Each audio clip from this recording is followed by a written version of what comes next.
तुम्ही दोघे जेवून घ्या. तुम्ही जेवला नसाल ना?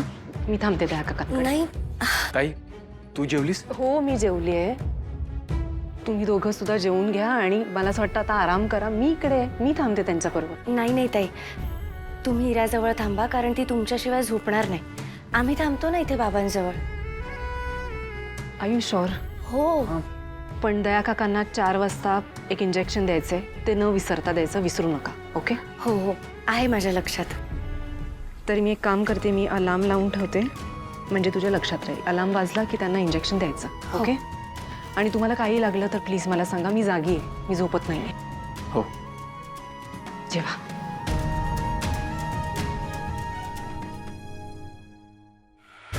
कमांडर लवकर या, समोरून कॉल आहे.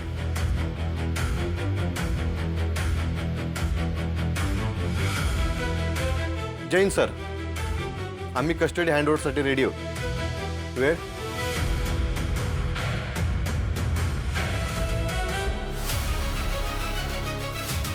Okay sir. दोन्ही कमांडिंग ऑफिसर हजर असतील सर. आम्ही जागेच्या कोऑर्डिनेट्सची वाट बघू. Thank you sir. जय हिंद.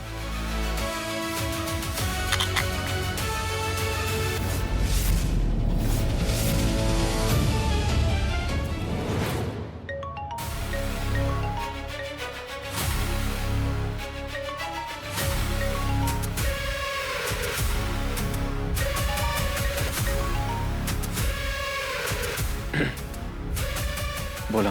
पहाटे 3 वाजता गुलाबची कस्टडी द्यावी लागणार आहे. सीबीआय लोकेशन लवकरच पाठवेल. 3 वाजता गुलाबची कस्टडी द्यायची आणि 4 वाजता बाबांना इंजेक्शन द्यायचं. एक काम करूयात, केदार तू इथे थांब, बाबांना इंजेक्शन दे. मी तिकडे जाते आणि गुलाबची कस्टडी देऊन येते. नाही नाही बॉस, ॲक्च्युली प्रोटोकॉलनुसार आहे ना, तुम्हाला दोघांना येणं गरजेचं आहे.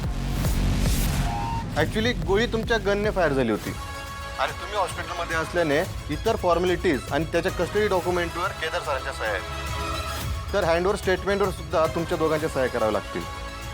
ठीक आहे.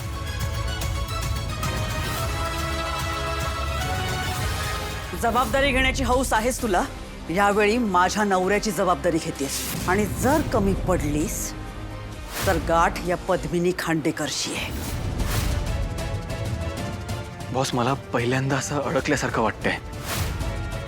एकीकडे कुटुंब आणि एकीकडे कर्तव्य. केदार मला कळतंय, पण हे बघ, आत्ता 1 वाजलाय. आपल्याला 3 वाजेपर्यंत तिकडे जायचंय.